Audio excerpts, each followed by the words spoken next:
Welcome back to Football Now as we look ahead to this weekend's Premier League fixtures, giving you the previews, our own predictions, and Connor will be running you through the betting odds as well for the 10 games this weekend. I'm joined by Connor, like I said. First of all, how are you doing, Connor? I think you're in Germany. Guten Tag. Guten Tag, there you go. He's learning over there for the darts. Catch out all the content over there at Darts Now as well. I'm sure if you're been on the channel before, you'll be familiar now with the competition we've got ongoing Football Now. Before I introduce before we get into the games, as you can see there, you win a football shirt of your own choice.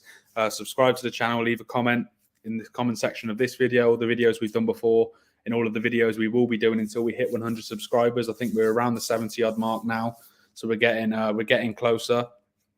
Win a football shirt of your own choice, as you say. The more involved you get, the more likely you are to win. You can follow us on Twitter as well at footballnow_1 as well. That's where the announcement will be made. So get on top of everything there, and good luck to everyone who does get involved.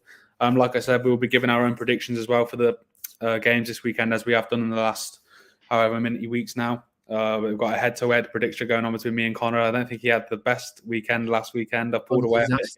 Disaster. Yeah, so he's going to look to claw that gap back this weekend, see how he gets on. Let us know how you get on as well.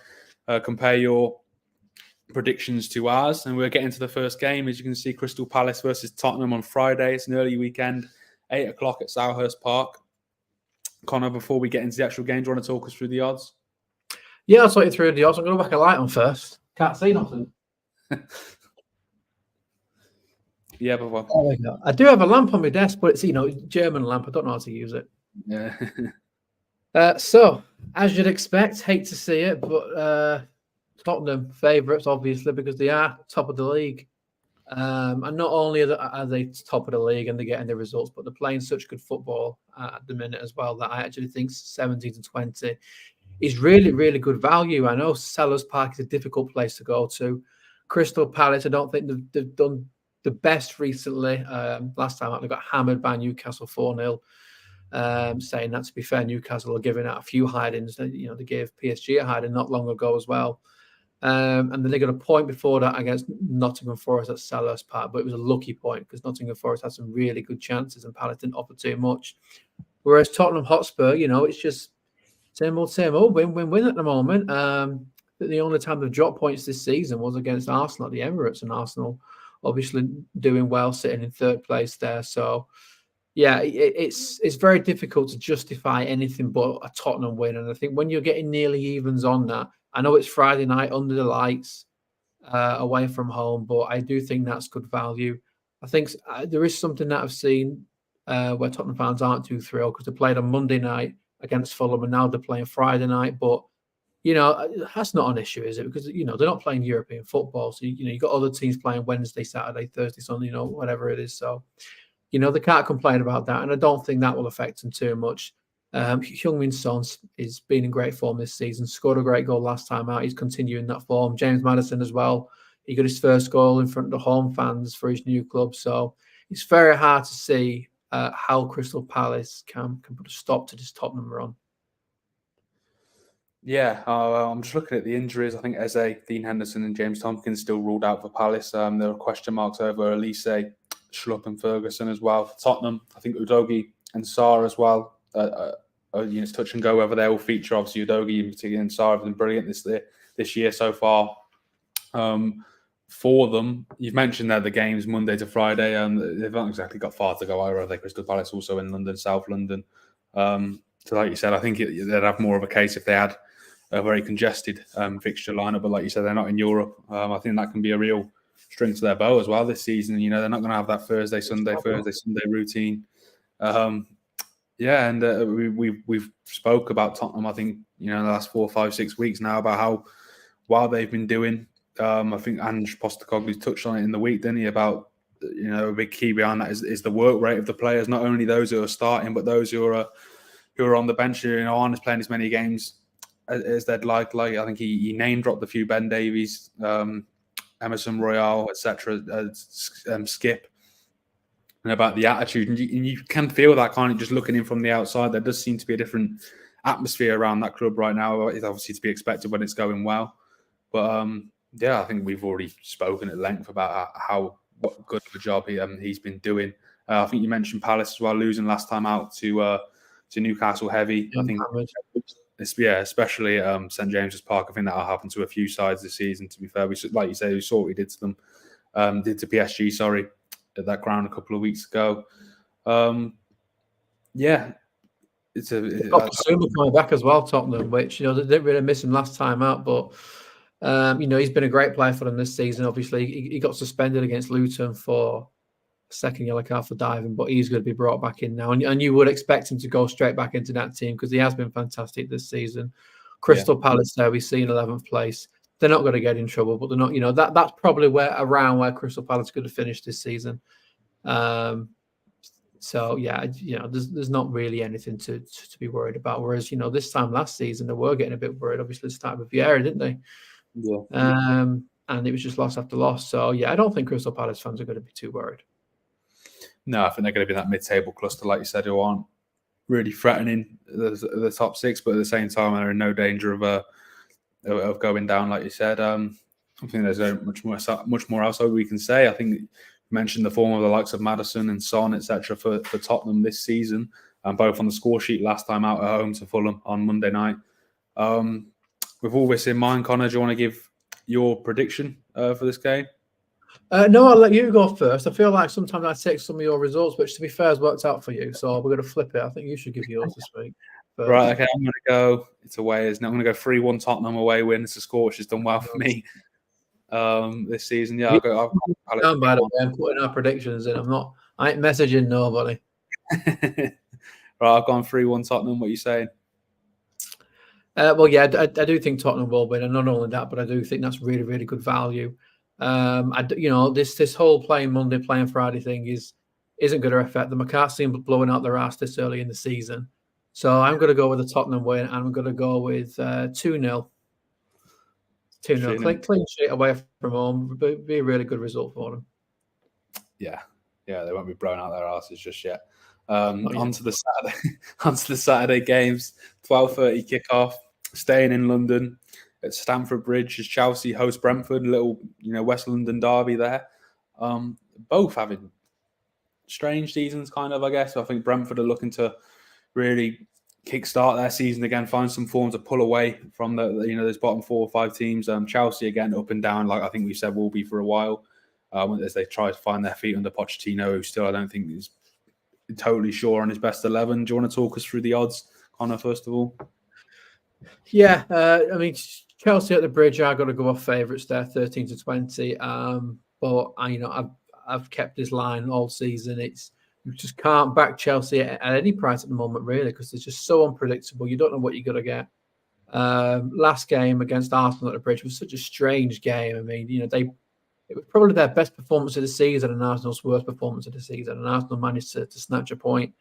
Sitting in 10th place, which is, to be honest, more of the same from last season.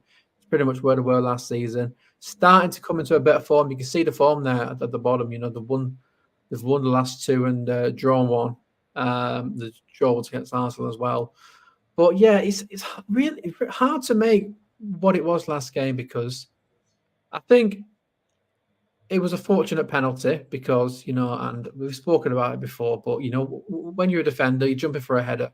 That's natural position, but, whatever. And then Mudryk scored with a cross that was really, really bad cross. So, yeah, it was a decent performance, but they really should have got 3 points there.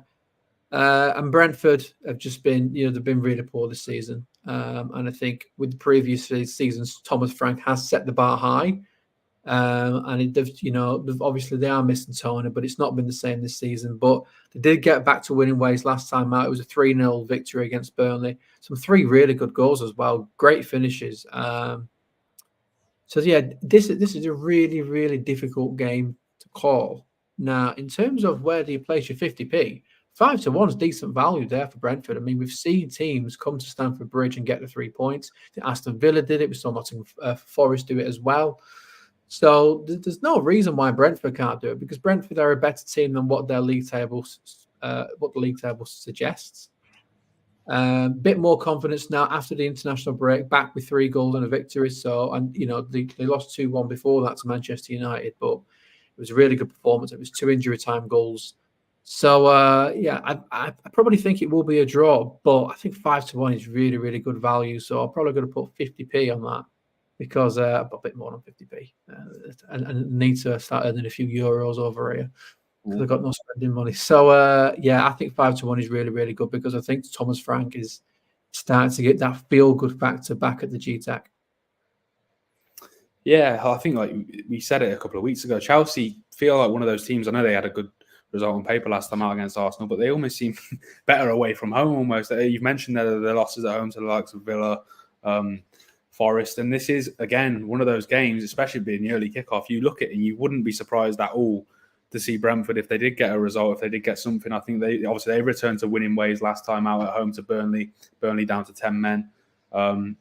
Winning 3-0. I think the real plus point were the goals for Mbuemo and for Wissa, who both started the season well, but I think in the recent weeks, Brentford have started to look like they have been missing Ivan Toney a little bit more.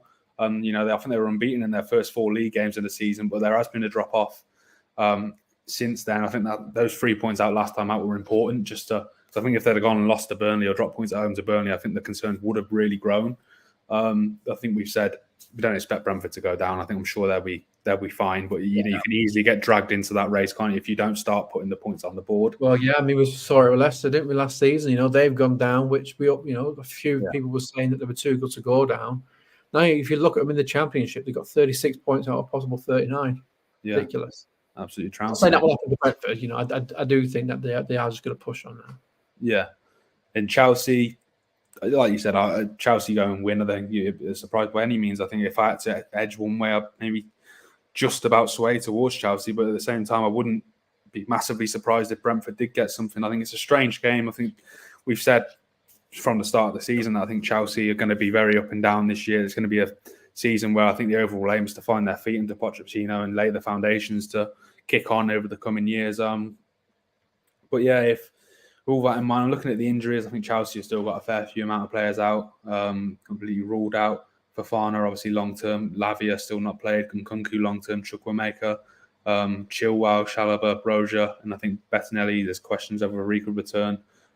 Brentford got a fair few players out as well. Baptiste, Damsgaard, De Silva, Rico Henry, Shader, and Ivan Toney obviously suspended. They're all ruled out, and there's questions over whether Lewis Potter could return as well with a calf injury. It's an interesting game. You imagine that the atmosphere would be decent. It's a West London derby. Obviously, just minutes between the two sides down there in London. I'll give my prediction. I think I'm going first now this week. I'm going to go for a 2-1 Chelsea win, a narrow win. I'll back them just to do it. But like I said, I wouldn't be surprised if Brentford did get something. But yeah, I'll nail my flag to the mast and back Chelsea to get a home win at the early kickoff. Yeah, well, I mean, until I've seen a bit more promising signs from Chelsea, a bit like Manchester United, I can't back them to win. So I'm going to go with the draw. I think it's the safest result. In terms of the value, I think 5-1 is pretty decent for Brentford actually, but I'm going to go down the middle, and I think they'll get a goal apiece. So I'm going to go with 1-1. But yeah, I think you said if you're going to lean one way, you'd lean Chelsea. I actually think if there is a winner, it could be Brentford. But yeah, 1-1's my prediction. On to the 3 o'clock kickoffs now. On Saturday, you can see there Bournemouth hosting Burnley. It's a big game, this, I think, down that end of the table. Do you want to talk us through the odds before we get into the match itself? Yeah, I mean, Bournemouth, they're ahead of favourites purely because of the home form, I feel like. But, things really aren't good. Start of the season wasn't too bad. But, yeah, the performances, I mean, if you look back at the last 3 results, it was 4-0 at Arsenal. 4-0 against Arsenal at home, and then 3-0 away at Everton. And then it was a narrow defeat last time out at home to Wolves. I mean, you see there, Bournemouth in the relegation zone, only picked up 3 points, still not won a game yet this season. Things are worrying now because it's not just the results, the performances I feel like are starting to deteriorate. I mean, I know Wolves only won 2-1, but some of the football that they were playing, some of the football that Bournemouth allowed them to play was really, really good football. And it's really concerning. And I feel like, if they are gonna finish above that dreaded red line, these are the games where you have to be winning. And I don't think draws are going to be enough. When you're at home against the people that you're battling relegation with, you have to be getting 3 points. Burnley haven't had a great season there. They've only won one game. And they've drawn another one. But yeah, this is problematic. Bournemouth got rid of Gary O'Neill, which was, I think, a huge surprise to anyone. And I think when you do something like that, then you have to be getting the results on the board, because there would be so much more pressure on the manager now. There's going to be pressure on the board as well. And obviously that has pressure to the players. Dean Court or Vitality Stadium, whatever you want to call it, such a small stadium that if the fans show any discontent, you're going to really feel that as a player. And I don't think Bournemouth will get the result that they need here. I don't think 6-5 is decent value. I don't think they've shown anything to suggest that they are going to get 3 points here. I think it's going to be a cagey affair. Both teams are going to know the importance of it. So I think both teams are going to be thinking, let's just not lose this. So 11-4, you're getting nearly 3-1 on a draw. And I think that's the most likely outcome for these sides, who really going to be cautious about committing too many men forward. Especially with Burnley last time out as well, shipping 3 goals against Brentford. Both teams are going to be focusing on keeping it tight at the back. Yeah, I think we're going to give our score predictions in a minute, but it has got draw written all over, hasn't it? I think Bournemouth, they've had I remember a couple of weeks ago, it's an important month coming up for them. And I remember when they travelled to Everton, obviously I'm in Liverpool, they travelled to Everton, I really fancied they could get something from that game. With Everton's home form wasn't great, and they ended up getting beat 3-0. And then, like you said, they lose again at home to Wolves. The Arsenal game, that you can understand, obviously Arsenal at the top of the table, that can happen, but to lose 3 on the bounce, it only takes a couple of bad results and you're right down there. And again, I think both managers will be worried for their jobs in both of these teams, to be honest. I think if this carries on, you don't want to see anyone lose their job. Of course you don't, but I think there are a couple of sides down there right now where I think we could possibly see a managerial change in the run-up to Christmas if this run of form does continue. I'm trying to look at the injury situation. Tyler Adams, Cook, Fredericks and Macondes are all ruled out for Bournemouth. Bayo, Obafemi and Ramsey all ruled out for Burnley, and there's question marks over Akdal, Gudmundsson and Hedlazio. Never heard of that guy, but he could return. There's question marks over those 3. Yeah, butchered that there. I'm sorry if any Burnley fans are listening. Yeah, it's a crucial game for both, and I think we're both going to back the draw. But if one side can, manage to grab the 3 points, it could be a huge 3 points for them. But like you said, I'm going to give my score prediction first. I'm going to go for a 1-1 draw. I just can't see, like you said, I can't see either side nicking it. If I had to sway towards one, I probably would back Burnley. But if I'd probably say 1-1 draw would be my prediction. Yeah, I mean, in terms of if one team will get a victory, I sort of agree with you there. I feel like when Burnley can play well, when Burnley can play how Vincent Kompany wants them, it would be a little bit similar to how Wolves played last time out against Bournemouth. I think they're more adept to playing that fluid football that can cause problems in the box. But yeah, I just feel this is going to be such a cagey affair that I don't think either team is going to get on the score sheet. I just feel like you'll get that. This might actually sound quite offensive, but that championship mentality of just this is a dogfight, stick in, battle it out, just make sure you don't lose this. And if a team can get a victory, it's a massive 6-pointer. Not to sound too cliche, but it is. But I'm going to go with 0-0. I just think both teams are going to be so wary of not losing this one that it's just going to be difficult for the defenses to be broken down. Yeah. Did you say 0-0? Did you go for? Yeah, 0-0. Yeah. Yeah, I went 1-1. It'll be an interesting game. Like you said, it's a crucial game down the bottom. On to the next 3 o'clock kickoff. Arsenal. Connor, I'm sure you have a lot to say about this one. It's hosting Sheffield United. Yes. Coming off the back of a 2-2 draw away to Chelsea last time out. And Sheffield United 2-1 home defeat to Man United. Before we get into the actual game itself, the odds will be on screen now. Do you want to talk us through those? Yeah, I mean, absolutely zero value in Arsenal. And obviously you expect Arsenal to win comfortably, but when a team has got those odds next to them, you just can't ever back them. I do remember saying actually very early on in the season that I think Tottenham were like 11-1 to be. Sorry, I think Sheffield were 11-1 away at Spurs to beat them, and I said 11-1 for any Premier League team is pretty decent value. Now they were leading 1-0 up until injury time in that. I'm going to say the same here. I know it's my team, but 24-1 for any Premier League team to win is just incredible. That's where the value is. Put a quid on that, you're getting 25 back. So it's worth a pound of anyone's money. But Sheffield, you see there, it's just lost. They've lost 5 on the spin now. You've got an 8-0 in those as well. I'm just gonna sort of load up their recent results. I mean, last time they lost to Manchester United at home, which it was only 2-1. It was a narrow defeat, and it took a great goal from Diego Dalot to sink them. But there's no point in having decent performances every now and then when you're still not getting the results. I'm surprised Paul Heckingbottom is in the job still. I'm not saying he's the cause of the issues, but normally when your team has sat rock bottom, the performances aren't great and the results aren't coming down. You don't normally get that much time as a manager anymore. From what I've been hearing on the grapevine, I'm hearing that they are looking at bringing Chris Wilder back to try and steer him out of this mess, which that'd be an interesting move if they did that. But I mean, on paper, this is black and white. This should be a comfortable victory for Arsenal. Arsenal weren't very good against Chelsea last time out. In fact, they were very poor, but it was still able to get a point coming from 2-0 down to rescue that. And they travel to Sevilla in the Champions League midweek and won 2-1. That's a very good result against a very tough place to go to as well. And it's I was skeptical whether they would be in a title challenge this season. I thought there might have been a bit of a come down, but you see the table there, sitting in 3rd place, only 2 points off Tottenham in first, level on points with Man City. So so far so good, and they've had some tough games in that spell as well. They beat Manchester City, they faced Manchester United, and they beat those. They went to Stamford Bridge, and they've played Tottenham as well. So it has been a tough run of fixtures for Arsenal.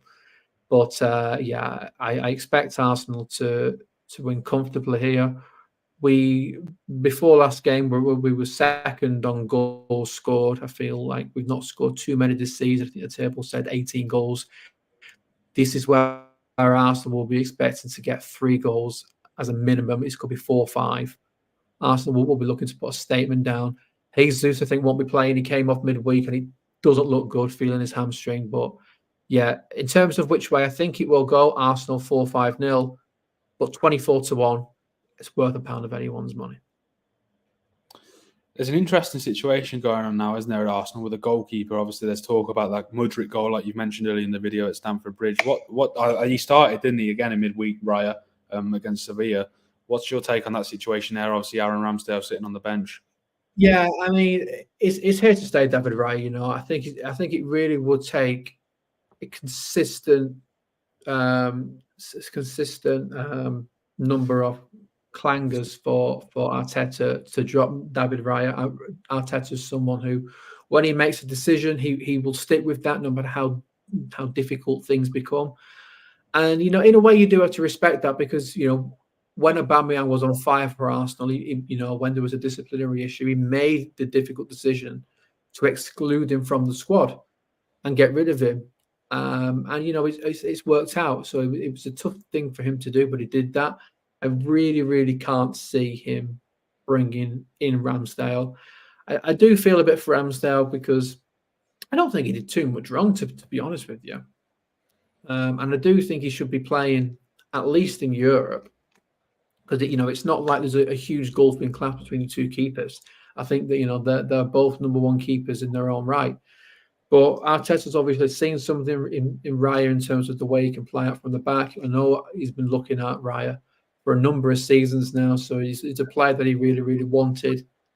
And yeah, I think obviously this is the first time that he's played at a big club, and there's just more pressure on that. I just think it's going to take time just to get more comfortable with the ball. But also that just more comfortable in goal because he is making errors that he wouldn't normally make. He is a terrific goalkeeper. I really, really can't see Ramsdale being brought back in no matter how David Raya does. And he's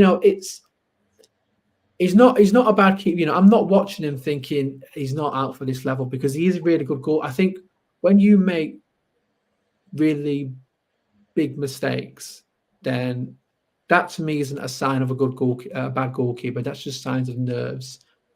And he will get over those. And I think it'll work out just fine. But I do think Ramsdale should get at least Europe.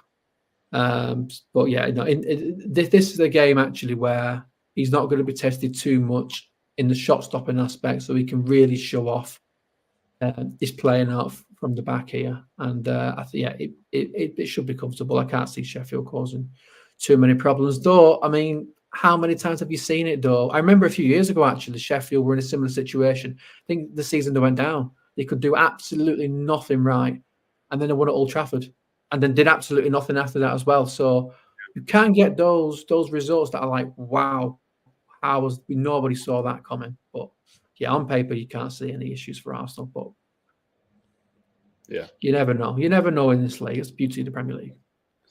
Before we move on to the next game, just to look at Sheffield United's possible future. We've mentioned the future of Arsenal's goalkeeping situation. Between now and the start of December, they host Wolves at home in their next game after the Arsenal game, Brighton away. Then they've got Bournemouth at home and Burnley away. I think some massive, massive games in there for Sheffield United. And I think if they still haven't got many points on the board between now and then, it is a bleak future. I think the future's not looking great for them in terms of their Premier League status. I think we're obviously both going to back the home win here. I'm going to go big as well. I think Arsenal are going to I'm going to go 5-0 Arsenal. I think I can see them nicking a few here. I can, really hammer it home. The right smile. Yeah, I have to say Arsenal. I mean, I've said Arsenal. I will go 38 games saying Arsenal to win. By the way, yeah, I mean, it's just coming up with the number, isn't it? How many? I think as much as Arsenal should be putting a lot past Sheffield in this fixture, Arsenal haven't been at their best at creating chances with Gabriel Jesus. Although I do think this is a game actually where it does suit Nketiah as a poacher. He's a decent finisher when he's got the ball in the right place. So that being said, I'm going to go with 4-0 Sheffield. Normally, I would say that these aren't the games that are going to define Sheffield United's season, but when you're not picking up points anywhere, maybe it is going to take a result like this. I mean, you mentioned the games in a few weeks' time. They've got Bournemouth and then Burnley, was it? Will Paul Heckingbottom be in charge for that? I don't think he will. So, yeah, they could do with getting some points on the board from anywhere, but I don't think it's going to be this game. I'm going to go 4-0 Arsenal. And I think, to be honest, I think any less than that, Newcastle will be a bit disappointed with themselves. Yeah. Moving on to the final Saturday game, I think it's 5:30. Yeah, Wolves versus Newcastle. I think we've spoken about, I certainly have on this channel, about how much I've enjoyed watching Wolves so far this season. I've got a bit of a soft spot for them against an informed Newcastle side. I know we lost last night at home to Dortmund, but they've hardly put a foot wrong in the league, certainly in the last 4 or 5 weeks. Before we get into the game, Connor, do you want to talk us through the odds as well? Yeah, I mean, as you'd expect, Newcastle are flying high now in the Premier League. They're putting some really good performances together. They aren't just scraping wins; they're hammering teams now. I mean, last time out, they beat Bournemouth 4-0. They would have been disappointed to lose to Dortmund midweek at home, especially after the Paris Saint-Germain result. But yeah, I mean, they're sitting in sixth place. They're sitting in sixth because they had a period in the middle where I think they lost 3 games in a row or something like that. So. But if you look at the recent form, it's been win, draw and win, and that draw was to West Ham, I think it was, wasn't it? Which was, West Ham have been decent themselves. So, yeah, on paper, you would say that Newcastle would win this. I think they're the highest scorers in the league as well, scored 24 goals. So when they do play well, they can put the ball in the back of the net. They haven't. I don't think they've got Isak. I think he came off, didn't he, against Dortmund yesterday. And then you see Wolves there sitting in 12th. You said I think in the Burnley game now, it only takes a few bad results and you really get dragged down there. Well, in Wolves' case, it takes a few good results and you're up there flying. They've not lost since 5 games ago when they lost to Liverpool. They played well in that game as well. But they've had wins against Manchester United there. They had a point against Aston Villa, who are doing really, really well. You see them there in 5th place. Beat Bournemouth with a big 6-pointer. say 6 points. I don't know. Maybe Wolves will be looking ahead now rather than behind them.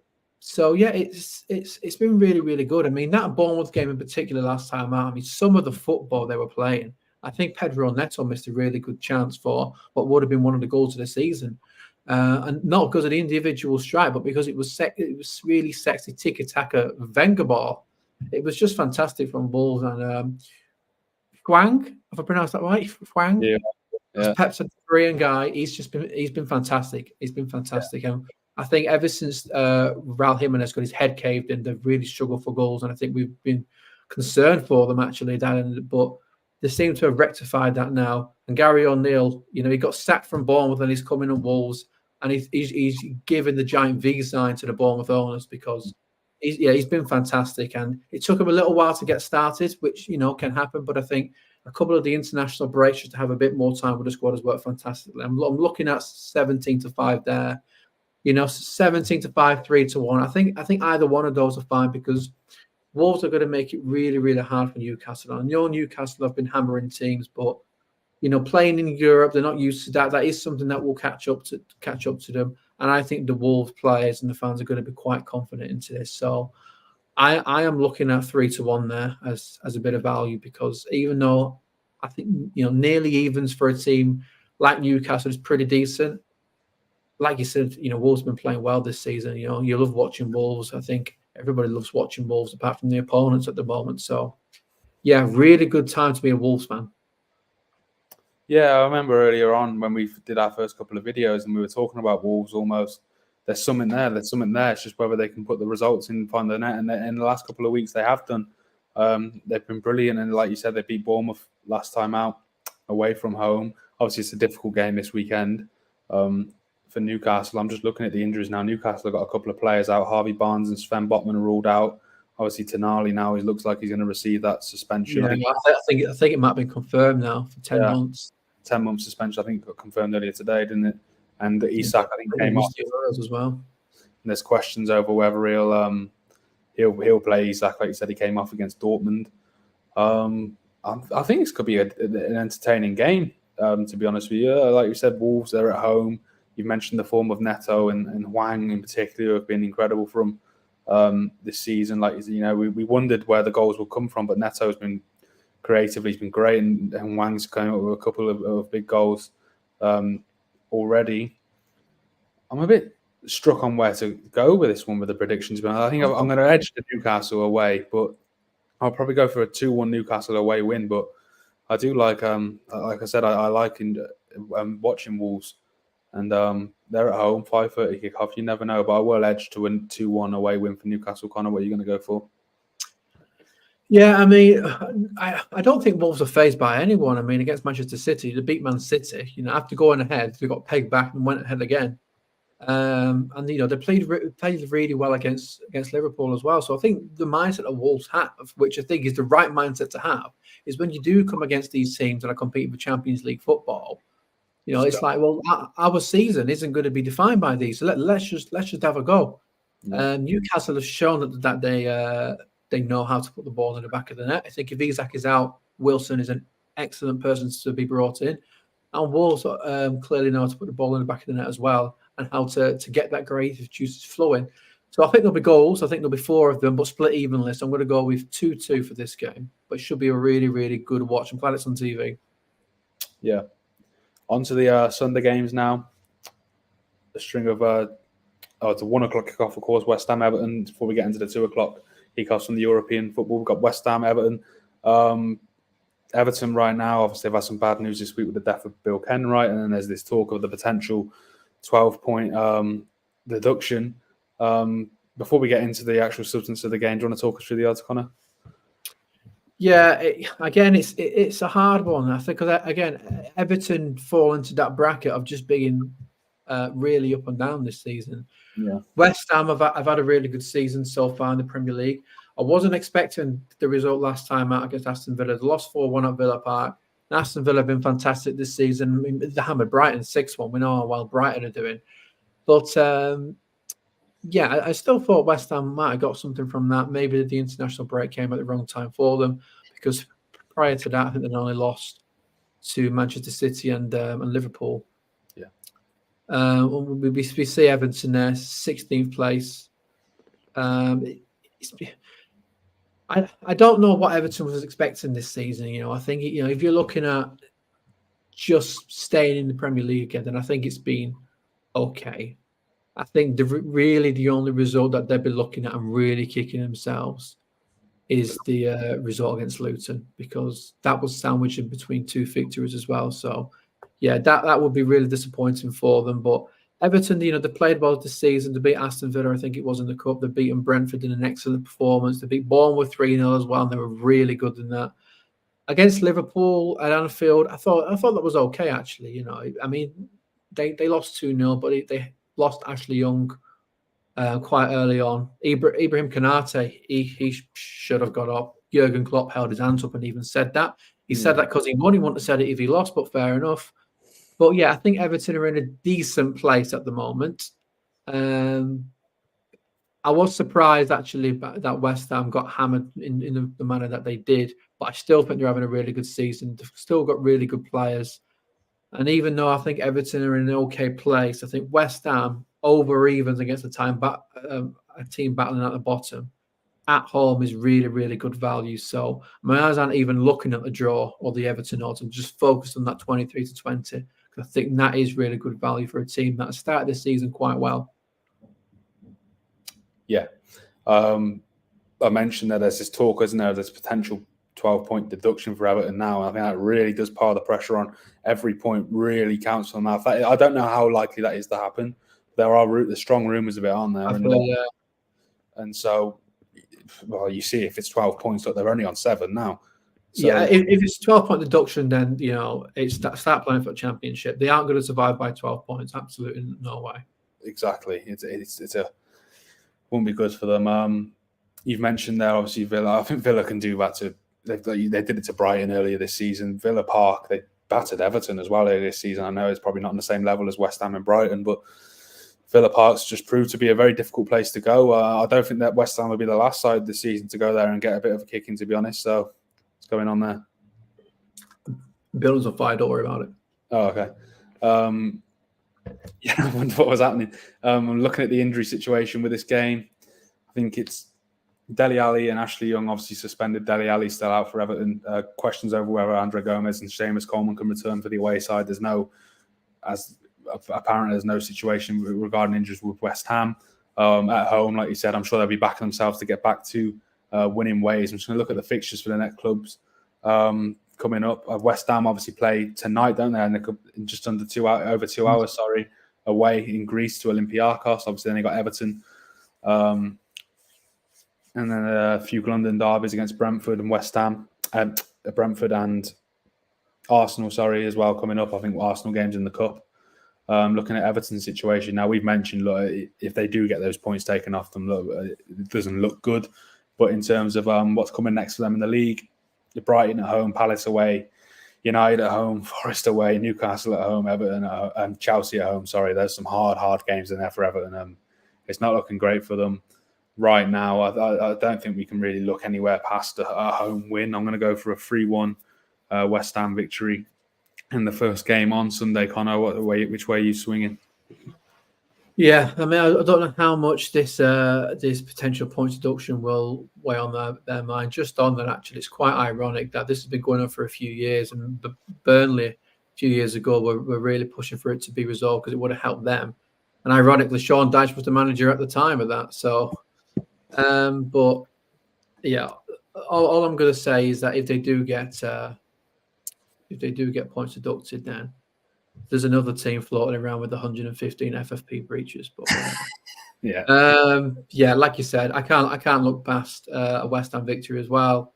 Just think Everton are quite up and down at the moment, but aside from that, West Ham they're doing really well in the league, especially when you look at how they were last season. They really struggled in the Premier League, so yeah, they've done well this season. That's just fantastic value. What did you say? 3-1? Did you say 3-1 West Ham? Yeah. I'm going to go with a clean sheet for West Ham. It's just how many they could score. Yeah, I don't think the international break came at a good time actually for Everton. I thought they were doing reasonably well. Yeah. I'm going to go for a comfortable victory. I think 3-1. I think they'll bounce back after that Aston Villa defeat. Sorry, 3-0. 3-0. Mm-hmm. West Ham. That's the first Sunday game. On to the 2:00 games now. Obviously, there are a lot of these sides involved in European football tonight on the Thursday, whether it be the Europa League or the Conference League, hence why they're kicking off at 2:00. You can see Liverpool hosting Nottm Forest last time out, beating Everton at home. Connor mentioned they got away with one Konate. You can't avoid that, to be honest. As soon as I saw that tackle go in for Konate, I thought, oh, great. That's another red card for us this season. I don't understand how he wasn't off. It's yeah, maybe it's the home thing that people talk about what happened with Tottenham a couple of weeks ago, whether it's going Liverpool's way, who knows. But I think Klopp was right to say that we got away with one there. Forest last time out, a draw at home to Luton. They probably would have been a little bit disappointed with that. I'm sure they've been backing themselves to beat Luton at home. They got a decent home record last season. That's their 4th draw in their last 5 games. The other one being a loss away to Man City. Do you want to talk us through the odds, Connor, before we get into the game in more depth? Yeah, I mean, obviously, Liverpool massive favourites at Anfield. You'd expect that. I think it's a bit of a strange one because Liverpool are up there in the table. They're sitting in what are they, 4th place now, but only 3 points off the top, 1 point behind City and Arsenal. And I still don't think they're at the best this season. I still don't think that they're playing, football like they were when they were challenging both other leagues. But they are still getting the points on the board, which is really important. They lost to Tottenham. Let's not talk about the VAR, but they were unfortunate not to get anything out of that game. So, when you're not playing at your best and you're still getting wins, not just points, but wins on the board, it's a really, really good sign. They've scored 20 goals, and I think it's only the team, a few teams below them actually that have scored more than that. But yeah, things are going really, really well at the moment. So it's hard to look past a Liverpool win. I think with Nottingham Forest, bit of hard team to judge at the moment because there was 0-0 at Selhurst Park and they played really well there. They would have been really disappointed not to get more from that game because they created so many chances. 2-2 at home against Luton, that would have been really disappointing. And not just the 2-2, but they were leading up until the 83rd minute in that game, and then to concede 2 to a Luton side which are very inexperienced in this league at home, that would have been really, really disappointing. Then before that, again, a draw at home against Brentford, at that point in time, they weren't playing well. So, yeah, I think Steve Cooper, I'm not saying he will be worried because let's be realistic. Nottingham Forest's main goal is to stay up again this season. A point is a point, and those draws here or there do start adding up. But they really would want to start turning those points into victories because I think some of the performances have actually been pretty good this season, maybe not getting the victories that they deserved. All that being said, I don't think Steve Cooper's going to be too worried about this game. Teams don't win at Anfield apart from Liverpool generally. So, no matter how the game goes, it's not going to be a disaster for Nottingham Forest. 3-10, there's never any value in that. Forest will make it difficult, and I think if it's not going to be a win, then I can't see Forest winning. So I'm looking at 11-2 there for a draw. If you're looking at just placing a single or maybe putting them in a double with something else, I'm looking at a draw 11-2. I think it's pretty good because I don't think Liverpool have been scintillating, and I think Nottingham Forest have been the king of draws, haven't they? 4 of the last 5. So I think a draw is pretty decent value, even though the form of the two teams are pretty different at the moment. Yeah, I certainly don't think it's going to be a game which Liverpool run away with. You've mentioned there Liverpool, the performances haven't been the best. There's 2 ways of looking at that, but like you said, the fact that they're still up there, a couple of points off top is encouraging. I think if they can just try and stay within touching distance of those couple of top sides, get to January and then try and address some of the issues. That number 6 role we've spoken about, they're obviously going to be missing Andy Robertson now for the foreseeable. I think until the new year, Kostas Tsimikas will be coming in at left back, we presume. We'll see how he does. He's not played loads of football at club level in recent years, so it'll be interesting to see how he copes with that. Robertson, obviously, I've mentioned, is injured by Shetic, and Thiago also ruled out for Liverpool. Danilo, Felipe, and Montiel also ruled out for Forest, and Taiwo Awoniyi, former Liverpool man, and Nuno Tavares, questions over whether they could return. Liverpool, I'm just looking at the next couple of fixtures after this. Obviously, got Toulouse at home tonight as well, first in the Europa League, then Forest on the Sunday, Bournemouth away in the Cup, Luton away, Toulouse away again, and then Brentford, and then a massive game away at Manchester City, which has now been moved to that early kickoff on the 25th of November.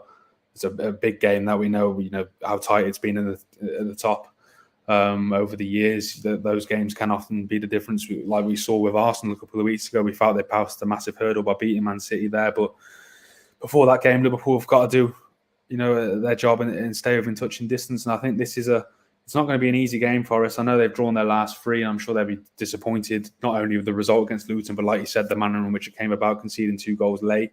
I know they fell down the table a little bit with those 3 draws in the last 3 games, but I just think there's too much quality in that Forest side, isn't there? I think we're both back them to stay up fairly comfortably in the long run. But I'm looking at their next couple of games. There aren't some easy games in there. They've got Villa at home, West Ham away, and Brighton at home in the next 3 good sides there. It'll be interesting to see if they can take anything from that. And then they host Everton, Fulham away, Wolves away, a couple of sides there, and Fulham and Wolves. So I think it'll be in and around Forest in that mid-table cluster. Like I said, I don't see Liverpool running away with this one on Sunday. I'm going to go back the home win. Of course, I'm going to go 2-0 Liverpool. But yeah, I think it'll be a relatively tight game. What are you thinking, Connor? Yeah, I mean, I am going to go with the same scoreline because I did have that in my mind before you said it. I think we've both got the exact same mindset there, where it's hard to look past Liverpool win, but with the organisation that Nottingham Forest have under Steve Cooper, it's hard to see Liverpool running away with it. So, yeah, I think for that one, I think we're going to go both the same, 2-0. And I think whatever happens, at least you aren't going to pull away from me with that result. No, that's it. You're safe on that one. On to the other 2 o'clock kickoffs on Sunday. We've seen now Aston Villa hosting Luton at Villa Park.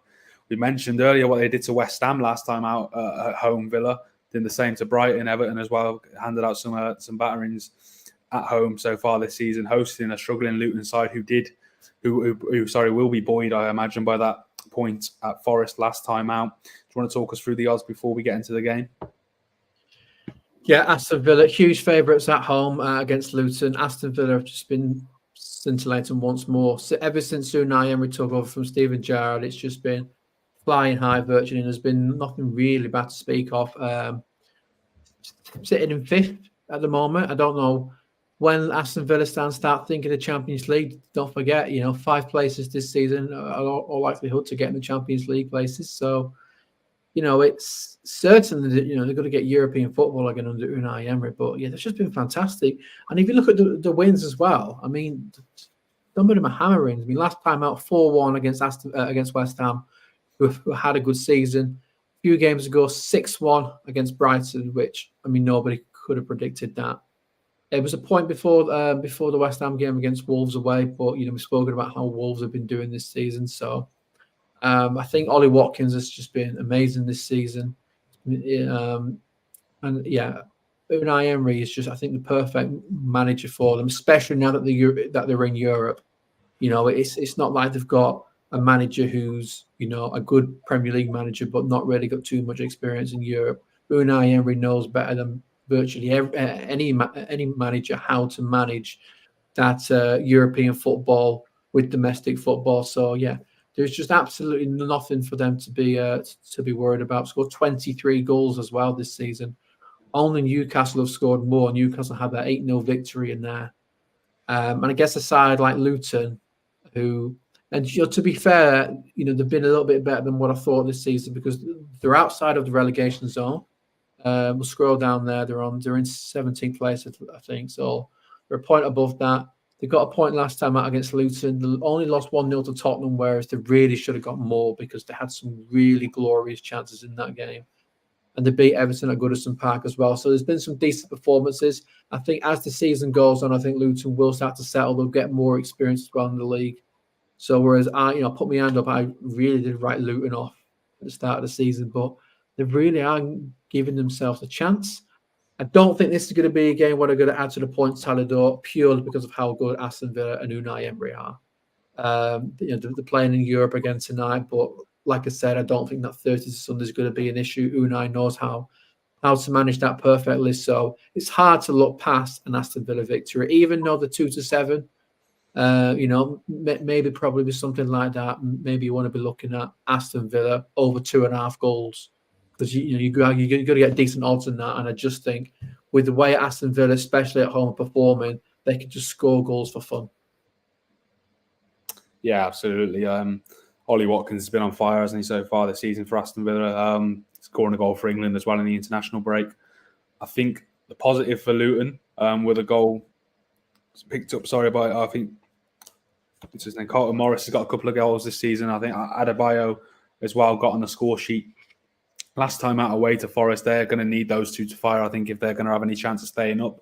You've mentioned that they're 17th in the table. I think they snatch your hand off if you offer them that now at the end of the season. But I think we're both going to go for a Villa win. I'm going to go for a 4-1 home win for Aston Villa. I'm going to back Luton to get one. But yeah, ultimately, I think Villa will be too much. Connor, what are you thinking?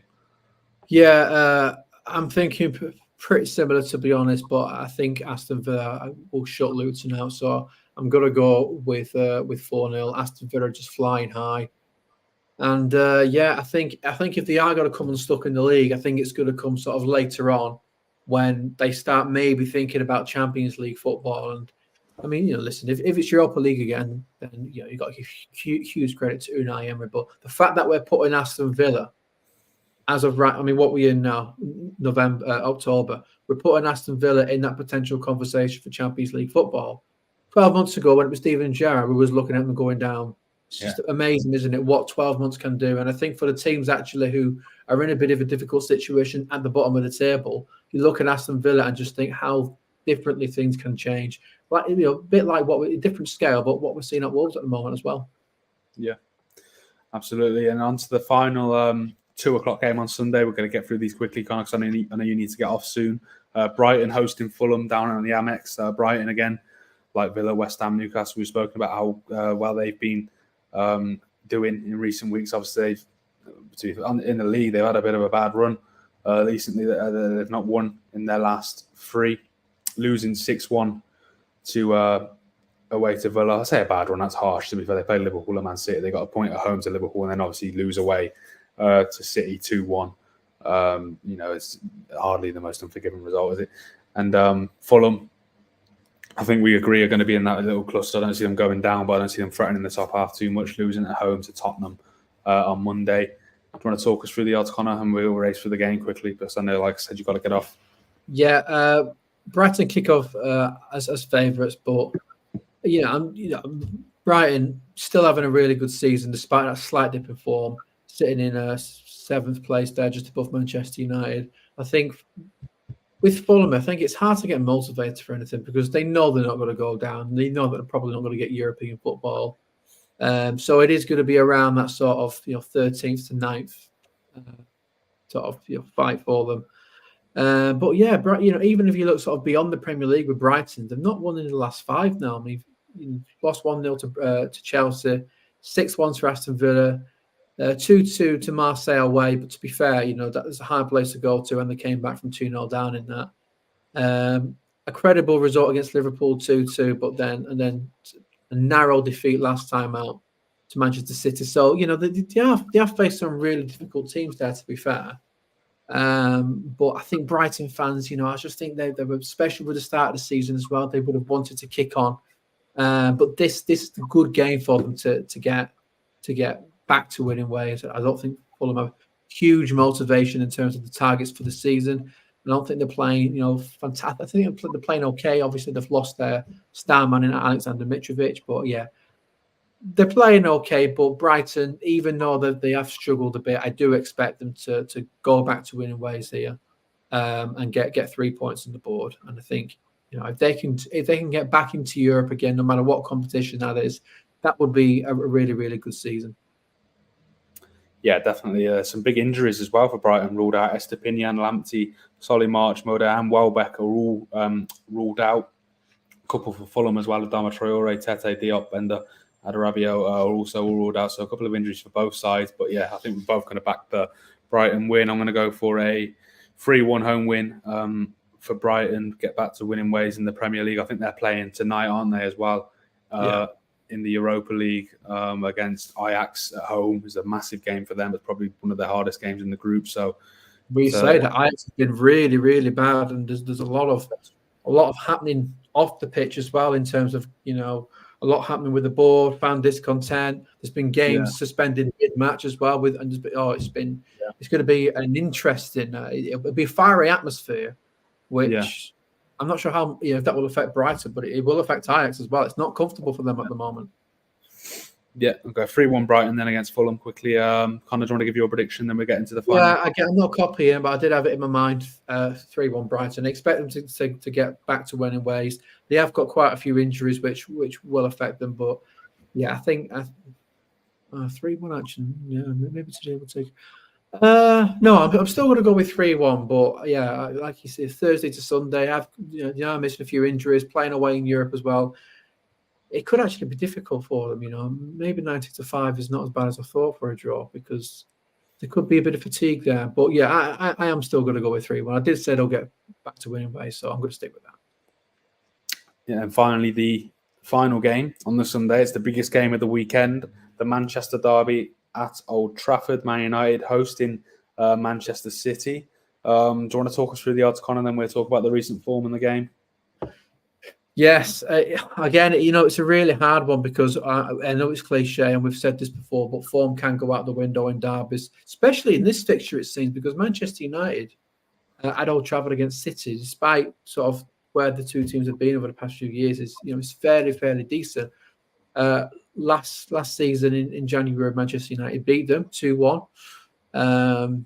Manchester United sitting there in 8th. Now, it doesn't really tell the whole story now because they have won the past 2 games in the Premier League, but it was no, have they? Am I looking at the right thing? Yes, I am looking at the right thing. Last time out was 2-1 against Brentford, but it was 2 injury time goals to do that, which they are getting away with it.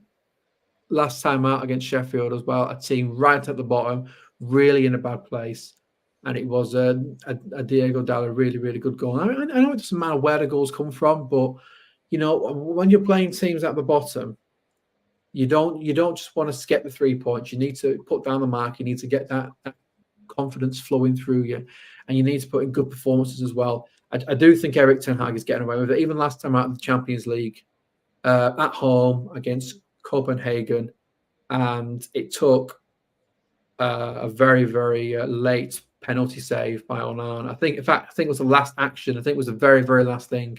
So, if you don't save that, then it's 1 point from a possible 9 points in the Champions League. So I do think Erik ten Hag is really, really getting away with it. They're in 8th position. I actually think that's pretty lofty looking at the performances that they've done this season. So even though I think form does go out the window, 7-10 for City, I don't think they've been fantastic this season. And I think, bizarrely, they are, by their standards, struggling for goals. 19 goals in 9 games. Very good, but I just think, especially recently as well, it was only 2-1 against Brighton. Obviously, they didn't score against Arsenal when they lost that game. So, yeah, I think that would be a little bit of a worry. They are missing Kevin De Bruyne. But, yeah, I don't like... I can never back Manchester United. I'm certainly not going to do it against a team like Manchester City. So I think with 7-10, it's going to boost your accuracy up quite a lot. That's what I'm going to go with. And if Højlund blanks one more time, it's Mr. 007 for Højlund. United fans aren't going to like that. It's normally me dropping those in there for them. I think it's been a good week for someone at Man United, and Harry Maguire. He got man of the match, didn't he, at Sheff United, then gets the winner at home against Copenhagen midweek in the Champions League. A little put my feelings away as a Liverpool fan. I'm delighted for him, to be honest with you. He's had a horrible couple of years.